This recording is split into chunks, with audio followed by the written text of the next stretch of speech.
even though we're talking about a specific political climate, a specific government at the time, where the hostile environment has come from, we also spent a lot of time looking at the other characters in this piece as well, and the representation of the other side of Britain, the two sides to the coin, in the representation of Noor and the protests and what she stands for in the play. Do you feel like that's also, like you said, the hostile environment feels like it's got worse?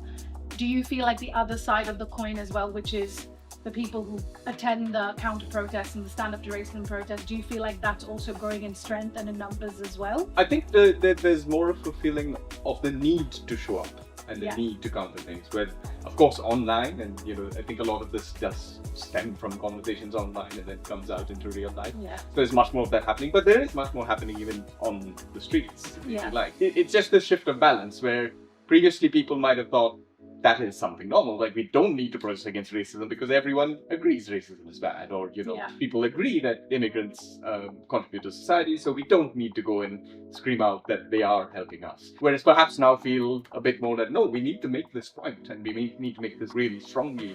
And that's why they're going out and the numbers are increasing, which is really nice. You mentioned that because Noor is someone who has grown up in the UK, and I think I also wanted that character, and of course many different kinds of people who are supportive, people of all races, of immigrants, and a whole different kind of politics. And that is a huge number, and even though, I've been following numbers and debates about immigration because I guess I'm interested in it, and clearly that's made its way into the play. And yes, the numbers of immigrants have gone up hugely, but if you still ask people, even now, the largest number of people still support immigration and do agree. But you wouldn't know that from how politicians talk about it, from how media outlets talk about it. And I think that's where then people say, okay, if they're not doing it, we need to make this point.